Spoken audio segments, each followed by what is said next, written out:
네, 여러분 안녕하십니까? 머니 트레이너 김경필입니다. 자, 이번 시간에는 우리가 생존 재테크, 경제 위기 상황에서 우리 직장인들이 어떻게 해야 하는가에 대해서 두 번에 걸쳐서 말씀드리겠는데요. 오늘 첫 번째 시간은 바로 자본주의 시장 경제에 대한 이해를 좀 높이는 그런 시간을 준비했습니다.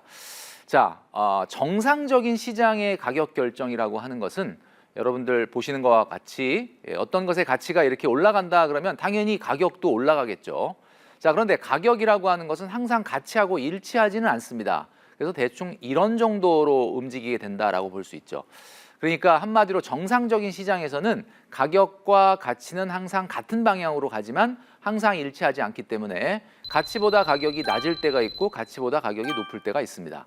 자, 제가 이것을 정상이라고 이야기했던 이유는 바로 현재는 비정상적이기 때문에 말씀드린 거죠. 2008년 금융위기 이후에 금리는 굉장히 낮아졌습니다. 최근에는 금리가 좀 올라가고 있지만 10년 이상 거의 금리라는 것이 사라지다시피 할 정도로 금리가 없어졌죠.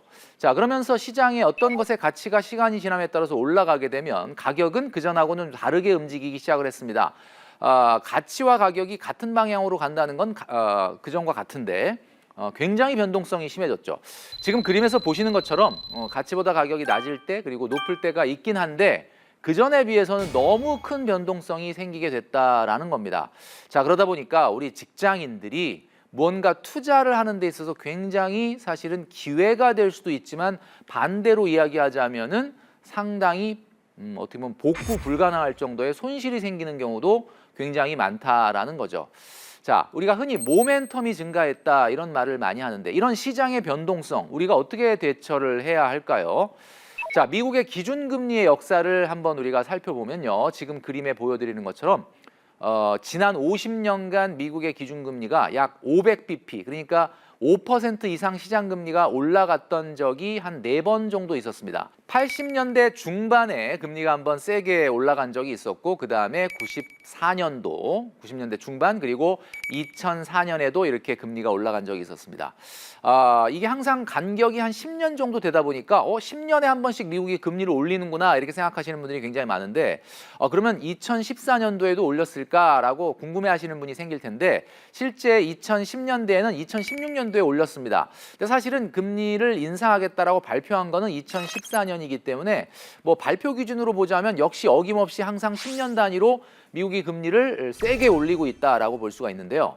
사실은 이제 금리 올리는 게 중요한 게 아니라 금리 올리고 나서 항상 문제가 발생을 했었는데 뭐 예를 들면 오일 쇼크가 발생한다든지 또는 IMF가 발생한다든지 또는 금융위기가 발생한다든지 이런 식으로 금리를 세게 올리고 나면 약간의 일정 시간이 지나고 난 다음에 급격한 경기 침체가 왔다라는 거죠. 최근에 지금 미국이 또 금리를 굉장히 가파르게 올리고 있는데요. 이 금리를 올리는 이번 이후에도 역시 지난 50년간의 역사와 마찬가지로 역시 경기 침체가 올 것으로 예상이 되고 있는데 당장은 아니겠지만 경기 침체가 오게 된다면 한국 경제 같은 경우는 경제 위기급의 문제가 생길 가능성이 있다라고 볼 수가 있습니다. 우리가 흔히 시장에서 10년 단위로 이런 위기가 찾아오기 때문에 10년 주기 위기설이다 이런 이야기를 아마 많이 들어보셨을 거다라는 생각을 하게 되는데 중요한 것은 금리를 올리고 난 다음에 바로 위기가 찾아오는 게 아니라 일정 시간 지난 다음에 찾아온다. 자, 그렇다면 지금 우리가 금리 인상이 언제부터 됐냐면 2022년도부터 시작이 됐거든요. 자, 그럼 2022년도부터 약 한 2년 가까이 이제 금리를 올리기 시작을 했고 이제 3년 차를 맞이하게 된다. 자, 이제 뭔가 위기가 과거의 역사적인 반증으로 보자면 좀 다가오는 게 아닌가라는 생각을 하게 됩니다. 자, 우리가 경제를 좀 관찰한다는 것은 뭐 나무를 보는 매일같이 금리, 환율, 주가, 뭐 경제 지표를 확인하는 것도 중요하지만 제가 지금 보여드린 것처럼 굉장히 큰 흐름에서 숲을 볼 수 있는 눈이 좀 필요하지 않겠느냐 이런 생각을 합니다. 사실 우리가 역사를 나눌 때 어떤 특별한 기준점을 가지고 나누는 경우가 있죠. 지금 우리 같은 경우는 뭐 BC냐 AD냐 뭐 이렇게 나누잖아요. 이 좀 전에 보여드렸던 미국의 기준금리 역사 50년을 보더라도요. B씨가 있고 A씨가 있다라고 저는 말씀드릴 수 있을 것 같습니다. B씨는 뭐냐면 여기서 말하는 C는 크라이시스, 그러니까 위기 이전의 시대가 있고 위기 이후의 시대가 있는데 이 당시에 이야기하는 위기는 바로 금융위기를 얘기하는 겁니다. 금융위기가 왜 B씨와 A씨를 나누는 기준이 될 만큼 중요한 기준이 되었느냐라고 말씀드리면 사실 금융위기 이전에는 금리가 굉장히 높았고 지금처럼 이렇게 과소비가 일어나지 않았습니다. 자, 그런데 금리가 완전히 사라지고 최근에는 금리가 좀 올라가고 있지만 금융위기 이후에 이 금융위기를 극복한다는 이유로 엄청나게 많은 돈이 시장에 풀렸고요. 금리도 거의 1% 이하로 내려가다 보니까 사람들이 남의 돈을 굉장히 우습게 알게 된 거예요. 그러다 보니까 남의 돈을 빌려서 주식을 사고 남의 돈을 빌려서 차를 사고 집을 사고 이런 것들이 너무 비일비재한 일이 됐다는 거죠. 그리고 또 한 가지는 이제는 남의 돈을 빌려서 소비하는 거에 대해서 별로 거리낌이 없는 사회가 된 겁니다. 자, 그렇기 때문에 제가 말씀드리는 것은 이 금융위기라고 하는 기준점을 중심으로 그 전과 그 이후가 나뉘게 되는데 83년생 이후에 태어나신 분들 같은 경우는 금융위기 이전의 사회를 모릅니다. 왜냐하면 83년 이후에 태어나신 분들은 이미 어른이 돼서 사회에 나와 보니까 이미 금융위기 이후라는 거죠. 월급 3,400을 타도 다 승용차를 몰고 해외여행을 다니는 그런 시대에 사회생활을 시작하다 보니까 뭐 이거 나만 하는 게 아니라 대부분 다 이렇게 생활하는 거 아니야? 라고 착각 속에 생활하게 된 거죠. 그러니까 비정상인 소비를 마치 정상으로 받아들이게 됐다라는 이야기입니다. 자, 그래서 제가 늘 싸우고 있는 대상이 누구냐면 바로 과소비, 그리고 무책임, 그리고 무경제 개념, 그리고 한탕주의, 대박심리 이런 것들을 제가 경계하고 있는 겁니다. 특히 최근에 좀 전에 말씀드렸던 것처럼 자산시장의 변동성이 커졌기 때문에 남의 돈을 쉽게 빌려서 투자를 하죠. 영끌이나 비투의 문제들 이런 것들이 이제 분명히 어떤 문제로 심각하게 다가올 순간이 다가오고 있다. 자, 여러분들 그래서 지금부터는 여러분들이 스스로가 한번 본인도 점검을 좀 해봐야 되지 않을까라는 생각을 하는 겁니다. 자, 제가 말씀드렸던 것처럼 지금은 비정상적인 소비가 마치 정상인 것처럼 느껴지는 착각을 불러일으키는 시대이기 때문에 우리 직장인들이 굉장히 조심하셔야 된다라는 이야기입니다. 자연현상과 사회현상 중에 우리가 관찰을 하다 보면 가장 많이 관찰되는 현상이 바로 정규 분포라고 합니다. 지금 보여드리는 그림처럼 벨커브라고 하죠. 그러니까 한마디로 말을 해서 가장 많은 집단이 중앙에 몰려 있고 양극단으로 갈수록 좀 작아지는 이런 형태의 정규 분포가 가장 많아집니다. 그래서 뭐 우리가 옛날에 학교 다닐 때 배울 때 보면은 뭐 표준 편차 곱하기 2 안에 플러스 마이너스의 95%가 들어가고 뭐 양쪽에는 뭐 2.5%씩 존재하는 뭐 이런 어떤 정규 분포의 모양이죠. 자, 정규 분포가 가장 일반적이다라고 말씀드렸는데 위기 이전에는 말이죠. 소득의 격차에 비해서 소비의 격차가 굉장히 적었습니다. 자, 지금 그림을 보여드리면 돈을 굉장히 많이 버는 분 그리고 굉장히 적게 버는 분 그다음에 평균이 있으면 이런 그림을 띄었다는 거죠. 그러니까 한마디로 말해서 중앙에 가장 많은 표본이 몰려 있었던 그림이었어요. 자, 250만 원, 뭐 70만 원, 이렇게 500만 원. 가장 많이 버는 분이 500만 원, 가장 적게 버는 분이 뭐 70만 원인데 뭐 예를 들면 평균이 250 이렇게 보여질 수가 있었던 그림이죠. 그런데 고소득자들 같은 경우에는 근검 절약을 하면은 그냥 쉽게 자본을 형성할 수 있었던 시대입니다. 왜냐하면 돈을 많이 번다 그래서 어디 가서 뭐 굉장히 과소비를 하거나 돈을 많이 쓸 만한 곳이 옛날에는 없었어요. 자, 그런데 최근에는 많이 달라졌습니다. 최근에는 소득의 격차도 지금보다는 커졌고요. 자, 아까보다 많이 커졌죠. 이제 최고 많이 버는 분 1,000만 원서부터 150만 원까지 뭔가 표준 편차가 좀 확대되는 느낌? 자, 그런데 돈을 많이 벌어도 고소득임에도 불구하고 자본을 잘 형성하지 못하는 사람들이 굉장히 많아졌습니다. 왜 그렇죠? 과거에는 그냥 소득만 높으면 그냥 시간 지나면 자동으로 자본이 형성됐거든요. 왜냐? 옛날에는 소득을 많이 올려도 돈을 쓸 때가 많지 않았습니다. 근데 요즘은 말이죠. 1,000만 원, 2,000만 원을 벌어도 야, 그 돈 다 어디다 쓸까? 여러분 걱정 안 하셔도 됩니다. 한마디로 말해서 이 모든 기업들이 누구 주머니에서 돈을 빼올 것인가 이런 마케팅을 할 때 지금 하이엔드 마케팅, 럭셔리 마케팅을 하고 있기 때문에 소득이 높은 사람들도 그에 상응하는 엄청난 소비를 할 수 있는 곳이 생기면서 최근 같은 경우는 소득이 높아지는 사람도 있었는데 이분들조차도 자본 형성을 빨리 하지 못하는 시대가 됐다라는 거죠. 그래서 제가 여러분들에게 말씀드리고 싶은 것은 플렉스의 뉴 노멀 시대가 시작된 게 아니냐. 한마디로 말해서 이 기준점이 달라졌다라는 겁니다. 자, 그러니까 옛날에는 뭐 외식, 이벤트 이런 것들이 어떻게 보면은 특별한 일이었는데 요즘은 그냥 외식이 일상화됐죠. 예, 그리고 해외여행 이거는 뭐 정말 과거에는 정말 어마어마한 이벤트였는데 뭐 최근에는 그냥 뭐 매년 가는 거 아닌가 이렇게 생각하고 있고 명품 과거에는 생각도 못했습니다. 자, 지금은 누구나 다 들고 다니는데 파인 다이닝, 예, 굉장히 럭셔리한 이런 스페셜한 식사들 그리고 호캉스 옛날에는 이런 말조차 없었죠. 그다음에 누구나 이제 소득이 낮든 높든 마이카 시대가 되었고요. 자, 그러다 보니까 상당히 많이 변하게 됐는데 지금 이 그림이 이런 모양으로 바뀌었다라는 거죠. 자, 한번 여러분 보십시오. 이런 정규분포의 그림이 이렇게 찌그러져서 이렇게 바뀌었어요. 자, 이게 무슨 내용이냐? 한번 보시면 중앙값은 여기인데 대부분 다 높은 기준에 여기 와서 상향 평준화의 소비가 됐다. 소득이 높으면 뭐 높아서 그렇다고 할 수가 있는데 소득이 높지 않아도요. 이제는 다 상향 평준화가 돼버렸습니다. 자, 표준점이 이쪽으로 움직이니까 이제는 우리가 옛날에 보던 정규분포의 그림은 사라지게 됐다라는 거죠. 자, 여러분 이러다 보니까 자본 형성이 늦어지게 됐어요. 자본 형성이 늦어지게 되면 어떤 현상이 발생하느냐? 남들은 말이죠. 직장 생활 5년, 6년, 7년 해가지고 그래도 뭐 직장 생활 소득에 따라 다르긴 하지만 한 1억 정도 모았거든요. 1억 정도 모으면 어떻습니까? 그 다음 단계를 갈 수가 있잖아요. 뭐 결혼을 하든지 청약을 하든지 뭐 사업을 하든지 뭐 예를 들면 어떤 소규모의 투자를 하든지 뭐 이렇게 가능한데 이게 도대체가 소득이 높든 낮든 돈을 못 모으니까 돈을 못 모으게 되면 어떤 생각이 듭니까? 작은 돈으로 뭔가 한꺼번에 한탕으로 크게 돈을 벌려는 생각, 하이 리스크, 하이 리턴을 생각하게 되는 거예요. 그러니까 우리가 투자 시장에서 가장 많이 알려져 있는 것 중에 하나가 하이 리스크, 하이 리턴. 지금 그림에서 보여드리는 것처럼 리스크를 높이면 리턴도 올라간다라는 거거든요. 과연 그럴까요? 자, 지금 그림은 이렇게 보여지고 있는데 자, 이게 사실은 영의 값이 음의 값일 수도 있어요. 사실 이게 무조건 양의 값에서 올라가는 건 아닐 수도 있는데 잘 보면은 이 안에 정규분포의 그림이 숨어져 있습니다. 자, 이렇게 숨겨져 있다고 볼 수가 있겠죠.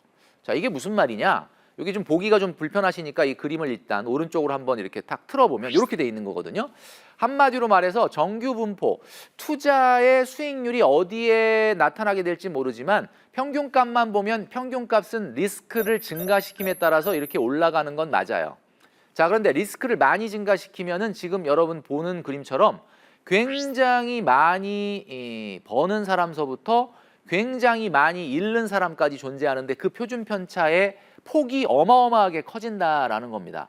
그러니까 한마디로 얘기해서 하이 리스크 하이 리턴이라는 말은 리스크를 높이면 무조건 리턴이 늘어나는구나 라는 뜻은 아니라는 이야기입니다. 한마디로 리스크를 높이면 그에 상응하는 자, 이 그림을 다시 한번 보면요. 투자의 결과가 만약에 정규분포로 나타난다 그러면 리스크를 증가시키는 것은 수익률 증가를 얘기하는 것은 아니고 무엇을 얘기하는 거죠? 수익률의 확률 분포의 평균값은 증가하지만 그에 따른 손실 규모의 가능성도 굉장히 커지는 거다. 이렇게 우리는 이해를 해야 됩니다. 제가 처음에 경고했던 것처럼 지금은 시장의 변동성이 워낙 커져 있는 시기이기 때문에 우리 직장인들이 사실은 영끌이나 비투를 통해서 만약에 위험 자산을 사셨다면 굉장히 경계하고 조심해야 될 상황이 아닌가라는 말씀을 드리게 될 수밖에 없다라는 이야기죠. 한번 여러분들을 돌아볼 수 있는 계기가 됐으면 좋겠다라는 생각을 합니다. 자, 여기서 여러분 우리가 그러면 투자를 어떻게 하는 게 좋겠느냐라고 말씀하시는 분들이 있을 것 같습니다. 자, 우리가 투자를 하기 전에 먼저 생각해야 되는 것은 제가 좀 전에 이야기했던 것처럼 하이 리스크 하이 리턴이라는 말이 있잖아요. 하이 리스크 하이 리턴. 그러니까 나는 내 친구들은 직장 생활 나랑 똑같이 시작했는데 걔네들은 한 1억, 1억 5천 이렇게 모았는데 나는 그동안에 다 쓰고 1억, 1억 5천을 못 모았어. 그러면 마음속에 나는 한 4, 5천밖에 없어. 그러면 어떤 생각이 드냐면 이 남들보다 적은 자본을 가지고 뭔가 좀 투자를 해서 한꺼번에 이것을 만회를 해야 되겠다 이런 생각을 하죠. 제가 좀 전에 말씀드렸던 내용을 들어보면 그렇긴 한데 투자가 좀 무섭단 말이에요. 손실의 가능성도 커진다라고 말씀을 드렸으니까. 자, 그래서 머릿속에 떠오르는 아이디어가 뭐냐면 분산 투자라는 겁니다. 아마 여러분들이 많이 들어보셨을 텐데 그래, 투자를 하지만 나는 좀 안전하게 해야지 분산 투자를 해야 되겠다 이런 이야기를 많이 하시는 거죠. 우리가 흔히 이제 자산시장에서 이거를 전략적 자산 배분이라고 합니다. 전략적 자산 배분. 그러니까 한마디로 얘기해서 분산 투자라는 이야기인데, 여러분 그 분산 투자를 하면 왜 위험이 줄어들까요? 한번 그림으로 보여드릴까요? 자, 우리가 얘기하는 그 위험, 리스크죠. 리스크는 지금 보여드리는 그림처럼 구성 자산 수를 늘리면 늘릴수록 이런 식으로 떨어지게 됩니다. 자, 여기서 말하는 구성 자산 수라는 건 이런 거예요. 예를 들면 내가 A라는 기업을 샀는데 그 A라는 기업에 무슨 커다란 문제가 생기게 되면 그 기업의 주가가 막 곤두박질 치지 않겠습니까? 자, 그래서 A라는 기업만 사지 말고 B, C, D, E, F, 뭐 심지어는 A부터 Z까지 시장에 있는 모든 종목을 다 사는 겁니다. 그게 바로 이제 우리가 지수에 투자하는 ETF라는 거잖아요.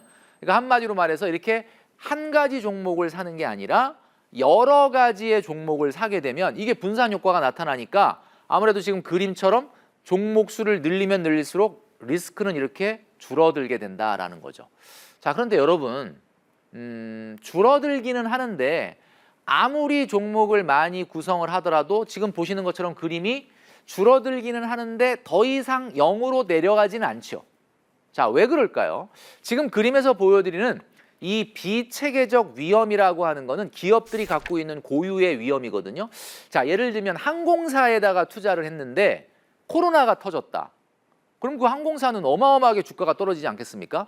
내가 이럴 줄 알고 항공사뿐만 아니라 통신사도 사고 IT 기업도 사고 바이오 기업도 샀다면 이 사람은 아무래도 그 손실을 좀 줄일 수 있을 겁니다.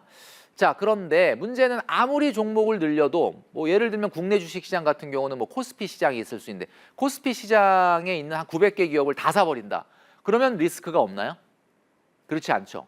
그러니까 한마디로 말해서 지금 비체계적 위험, 기업들이 갖고 있는 위험은 이렇게 줄어드는데 절대 없어지진 않는다라는 거거든요. 왜 그러느냐 봤더니 지금 보여드리겠지만 바로 체계적 위험이 있기 때문입니다. 이 체계적 위험이라는 거는 기업들이 갖고 있는 위험하고는 관계없이 경제 위기가 오거나 경기 침체가 오거나 또는 경기에 큰 변동이 오거나 또는 금리가 올라가거나 하는 이런 어쩔 수 없는, 기업들도 어쩔 수 없는 이런 외부의 변수가 생기게 되면 그냥 주가는 떨어진다는 거예요. 그러니까 한마디로 말해서 어떤 내용이냐, A부터 Z까지 아무리 분산 투자를 해도요, 이 비체계적 위험은 좀 줄어들지 모르겠지만 지금 보여드리는 것처럼 체계적 위험은 늘 상존할 수밖에 없다라는 이야기죠. 자, 그렇다면 이 비체계적 위험까지도 이렇게 그림처럼 이렇게 줄여서 완전히 없앨 수 있는 방법은 뭐가 있을까? 방법이 하나 있습니다. 자, 그게 바로 뭐냐면 1억을 모으고 난 다음에 투자를 하면은 줄어듭니다. 자, 제가 이게 무슨 말이냐? 여러분, 주식시장 안에서 위험 자산 안에서 아무리 A부터 Z까지를 다 산다고 해도 위험은 줄어들지 않는다고 말씀드렸는데 1억 정도 모은 사람이 그 1억 중에서 2, 3천을 이제 주식시장에 분산해서 투자한다. 그러면은 나름대로 전략적 자산 배분, 분산 투자 효과가 나타날 겁니다. 자, 그런데 그냥 2, 3천을 오로지 주식시장 안에서 대신 A부터 Z까지 다 사겠다. 절대 분산 투자 효과가 나타나지 않는다라는 거죠. 그래서 제가 항상 강조하는 거, 우리 직장인분들에게 강조하는 내용이 뭐냐면 일단 저축을 하고 나서 투자를 해야 된다. 그리고 일정 수준의 자본이 모여지지 않을 때까지는 너무 과도한 위험자산으로의 투자는 안 된다. 이런 이야기를 하는 이유가 지금 이 그림 때문에 그런 겁니다.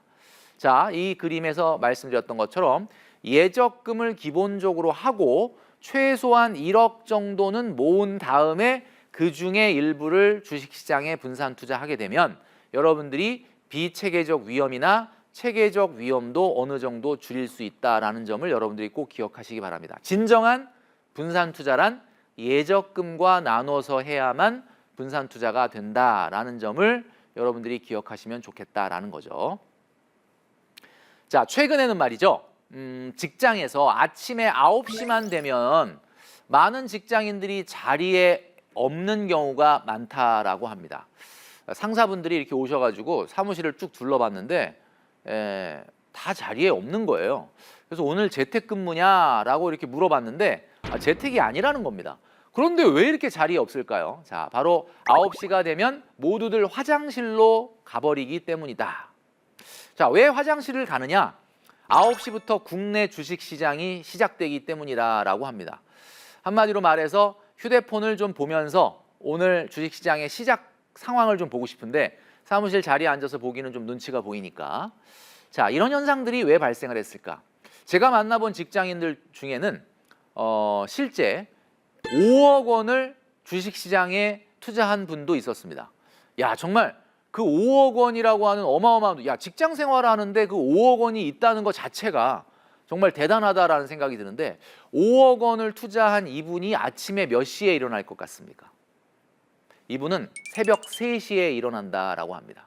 왜 새벽 3시에 일어나느냐? 그냥 새벽 3시에 그냥 눈이 떠진대요. 왜냐하면 미국장이 궁금해서. 여러분도 한번 생각해 보시면 한 5억 정도를 주식시장에 넣었다 그러면 진짜 밤에 그냥 눈이 저절로 떠진다는 거죠. 근데 예를 들면 아침에 딱 새벽에 일어나서 주식시장을 봤는데 마침 막 주식이 떨어지고 있다면 정말 굉장히 기분이 안 좋겠죠. 그리고 이제 출근해야 되니까 잠자리에 다시 눈을 붙이기 위해서 누우면 잠이 안 온다는 거예요. 아침에 일어나서 좀 주섬주섬 옷을 입고 씻고 이제 출근을 합니다. 9시 되면 또 화장실을 가야 돼. 왜냐하면 또 국내 주식시장을 봐야 됩니다.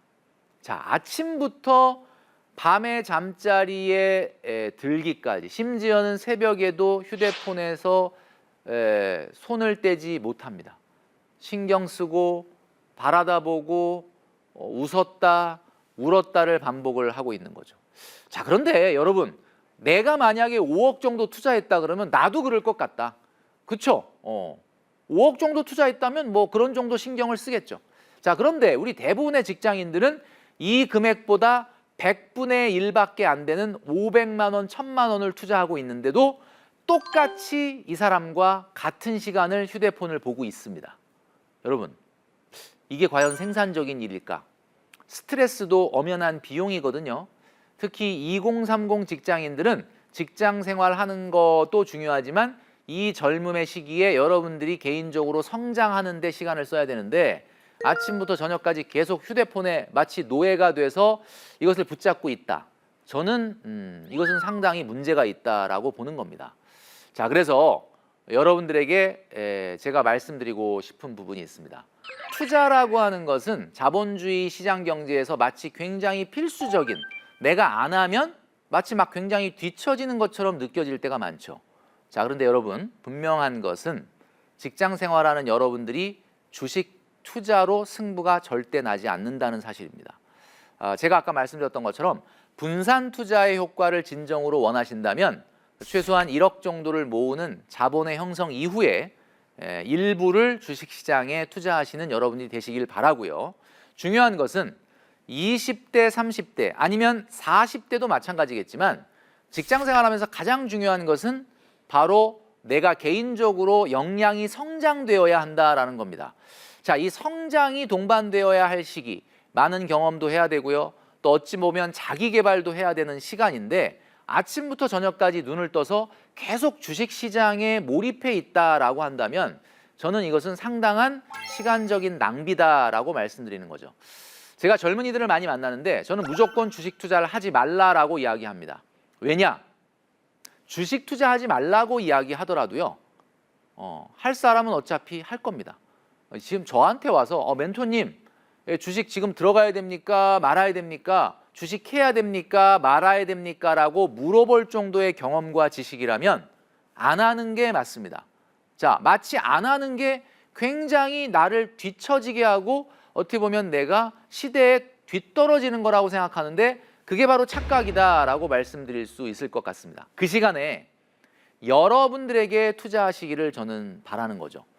얼마 전에 있었던 워렌 버핏의 주주총회에서 있었던 일입니다. 여러분도 아마 보도를 통해서 보셨겠지만 13세의 어린 소녀가 워렌 버핏에게 질문을 했거든요. 그 질문 내용은 바로 이것입니다. 인플레이션 시대에 어떤 종목에 투자를 해야 인플레이션을 막을 수 있을 것이냐라고 하는 질문을 했습니다. 자, 13세 소녀가 질문한 것 치고는 굉장히 날카로운 질문이었는데 워렌 버핏은 이렇게 대답했습니다. 인플레이션이 아무리 오더라도 절대 문제가 되지 않는 종목, 바로 너 자신에게 투자를 해라라고 이야기했습니다. 너 자신이 발전하고 성장한다면 아무리 인플레이션의 위기가 온다 하더라도 살아남을 수 있을 것이다. 저는 이 말이 굉장히 의미가 있다라고 보는 거죠. 여러분들이 만약에 아침부터 저녁까지 이런 시간과 스트레스를 낭비하면서 주식시장에서 머문다면 저는 여러분들의 성장과 자기 개발에 분명히 문제가 생길 거다라고 감히 말씀드리고 싶습니다. 자, 자본주의 시장 경제를 자세하게 관찰하고 관심을 갖는 건 좋겠지만 그것이 주식 시황 차트를 보거나 주식 시세를 보는 것은 절대 아니다라는 점을 말씀드리고요. 그리고 기본은 역시 저축이 되어야만, 어느 정도 자본이 형성이 돼야만 우리가 이 위기의 시대를 돌파할 수 있다라는 말씀을 마지막으로 드리면서 첫 번째 시간은 마무리하도록 하겠습니다.